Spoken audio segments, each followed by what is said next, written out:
Hello everyone. Let's get started again in this video. Previously we were discussing the coordinate system.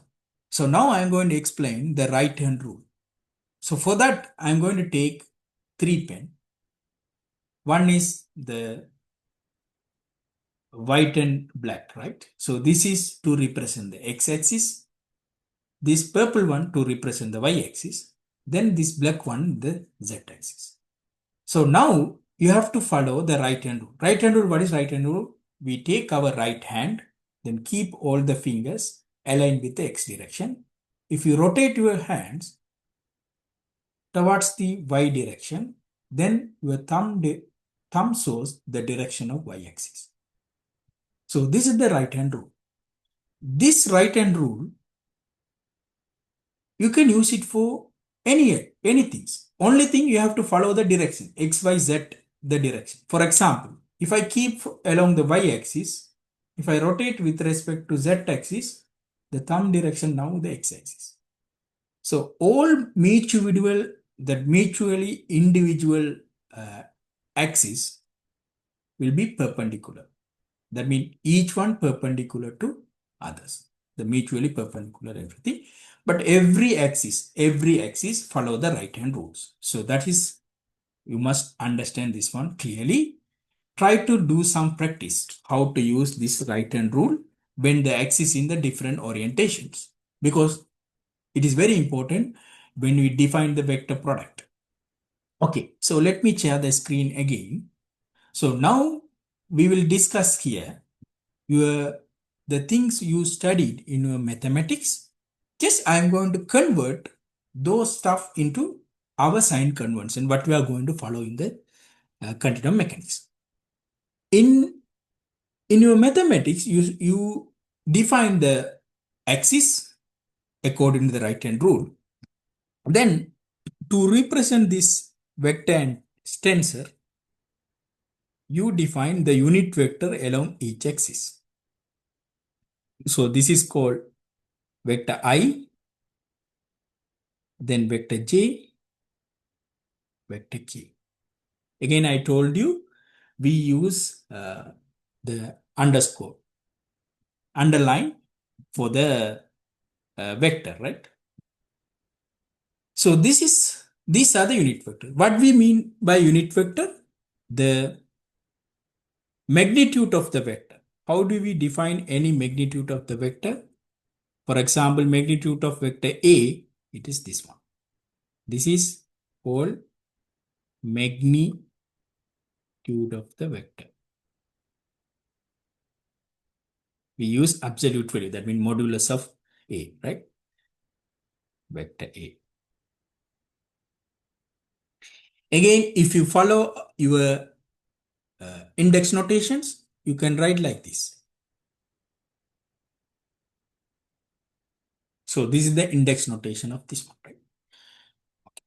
So if you consider the magnitude of this unit vector, vector I, vector j, all are equal to unity,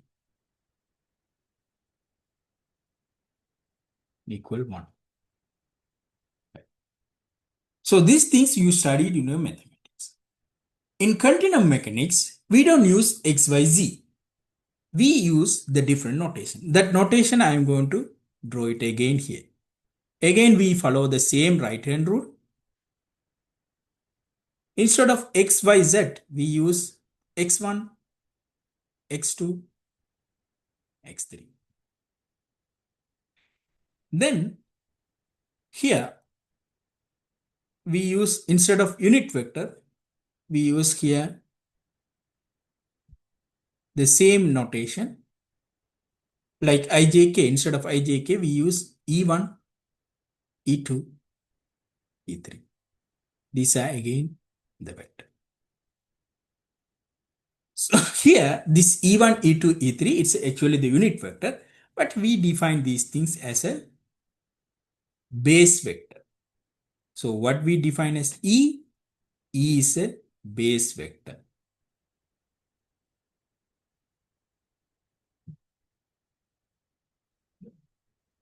Okay. Then if you consider the index notation, this is actually we represent like EI, right?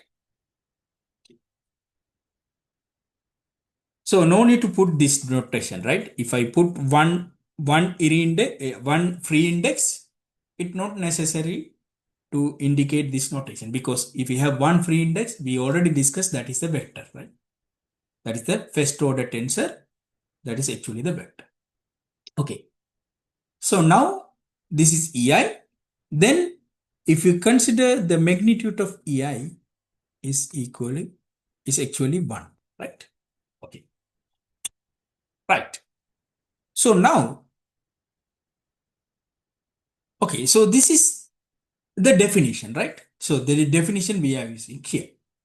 So now we are going to define some more definitions. These are again the definition. There is no any a method to prove these things. So this is the definition I'm going to talk about here. The first one, like you studied in your mathematics, this I, J, K are mutually perpendicular. So there you might have studied two things. One is called the scalar product.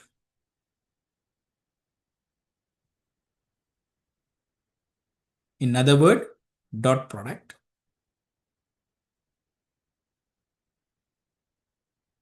Okay. Dot product means if you have two vectors, let's say vector A multiplied by vector B, but it is scalar multiplication, we put this dot. This dot, it's different from your normal mathematics application. For example, sometime 2 times 3. You have written in this way in your mathematics, right? This is actually 2 into 3, just 6, right? This is the normal number multiplication, right? But here in the vector, this dot is different meaning. That means it is the scalar product. What we mean by scalar product? Once you multiply these two, you will get one scalar. So this is scalar, these two vector, right? So I don't need to define again and again, because if I put underline, you know that is the vector. If I write one small lowercase letter, that is the scalar, right?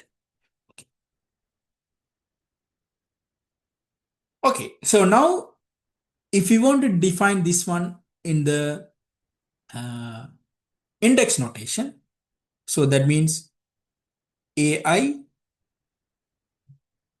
Now, again, you have to be very careful. You cannot use again BI here, because I already told you these two vector. Therefore, it must be free index, not a repeated index. So therefore, you have to write it in a different free index. AI, BJ will end up with 1C. So don't add any free index here because it is a scalar, right? Okay. So this is the way we define the dot product. If we consider dot product between these base vector, this is a definition, right? So that means E1 dot E2. Okay. Similarly, E2 dot E3. Then E3 dot E1. Because the final answer is the scalar, if we switch this order, that means instead of E1, E2, if we write it E2, E1 and E1, E2 is same. Okay. Similarly, E2, E3, I'm talking about dot product, right? Okay. So E3, E2 are same. There's no difference because final answer is scalar, right? The direction is not important. Then E3, E1, E1 dot product with E3 is same. By definition, this is 0. Why it is 0? These are mutually perpendicular each other. It is 0. This is again the definition. Okay? Right.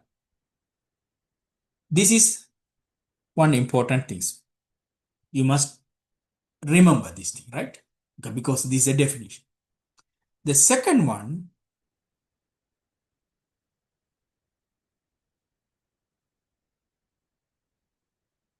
the dot product of one base vector with itself. E1 dot product with E1. Similarly, E2 dot product with E2.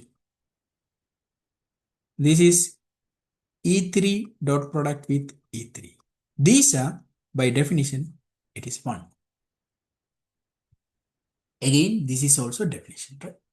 Why it is 1? Again, the same reason, mutually perpendicular. Right? Okay. So these two are the definition you must remember. Now, this is one equation. This is equation number 2.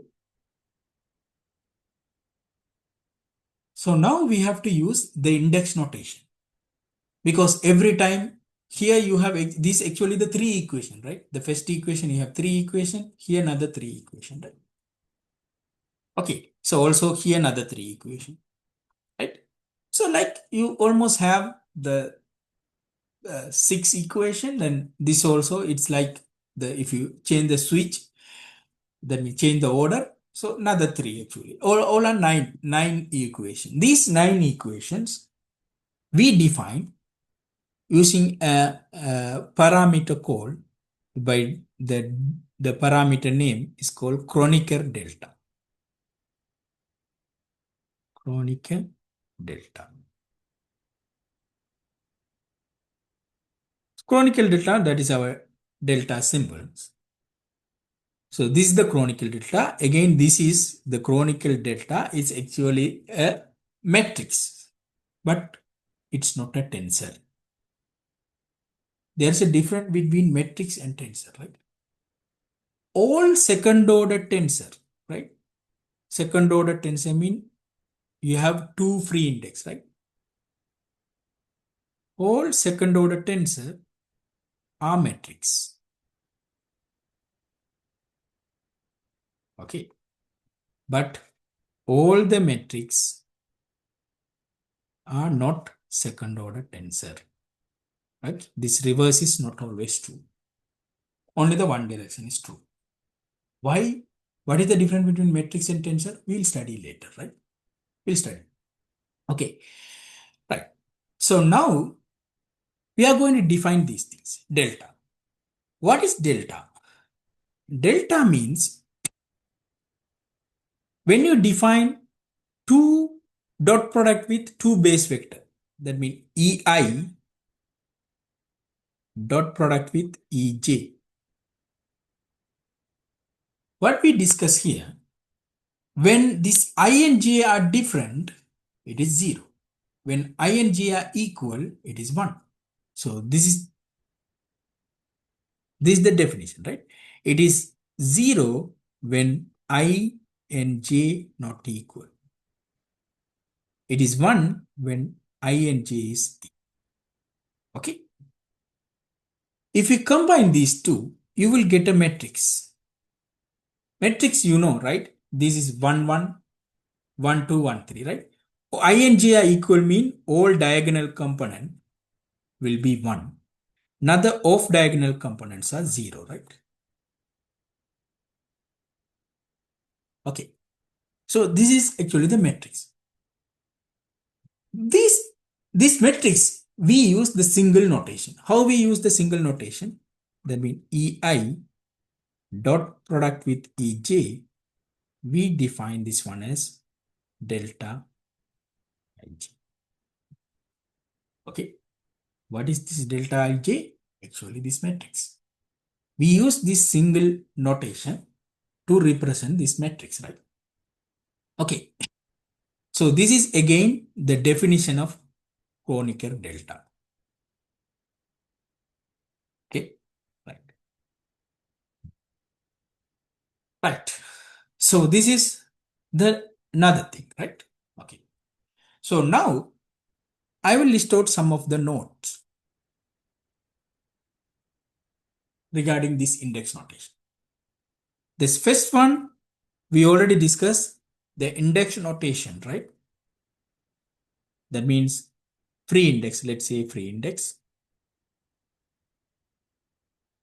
Free index are dummy index, right? Dummy. You can change it to anything. For example, here, EI dot product with EJ. EI dot product with EJ. Instead of I and J, I can use different names, right? M, N. Now answer is delta Mn. You have to be very careful, right? Because this is the equation. In this equation, the law of equation must be satisfied. What is the law of equation? You see two vectors here, one free index, n is a free index. M and n is a free index. Therefore, right side of the equation, same free index must be there. You cannot write this one E, M, N. You cannot write this is IJ. Because it is not, the equation is not valid, right? You know, in dimensional analysis, one of the things you might have studied in the physics, we have to follow that one, right? So therefore, same free index, you must use both sides of the equation. Okay. So again, these free index are dummy. You can change it to anything, right? Okay. Second one, this is one of the very important things. What is the second one?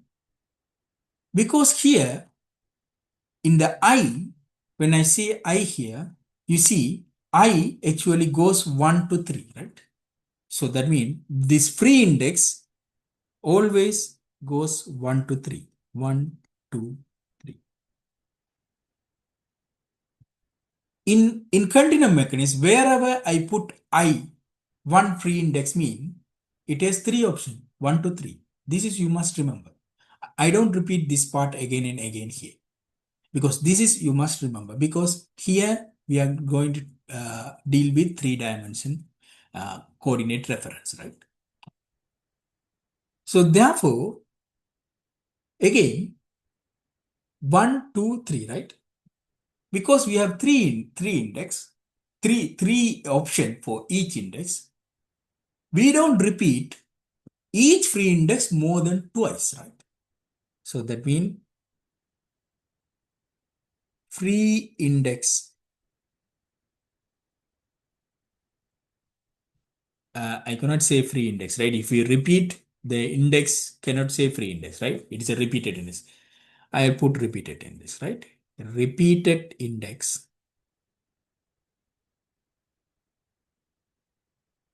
cannot be repeated, right? More than 2 times. So for example, let's say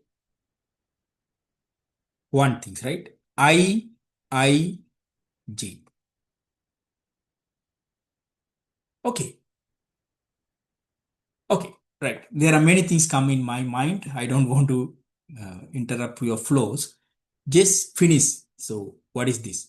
This is actually the correct form. Why I am saying correct? I is repeated 2 times. J is a free index, right? Here I is repeated index.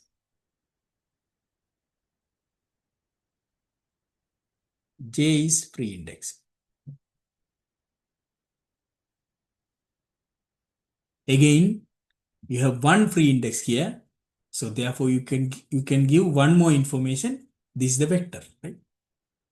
This is a vector. Why I am saying vector? Because you have one free index here. I is a repeated index.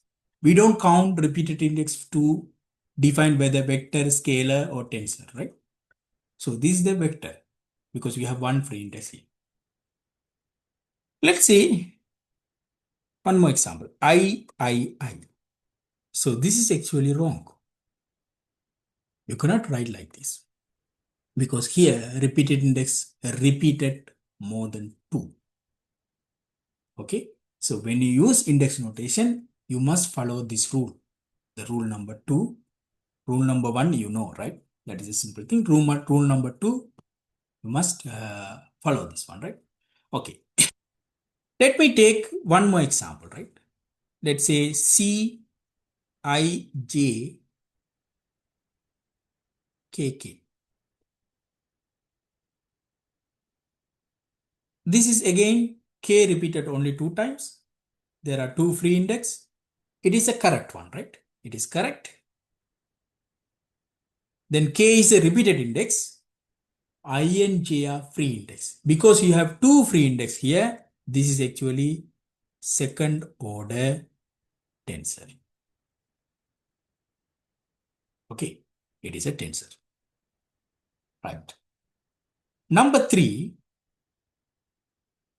summation notation.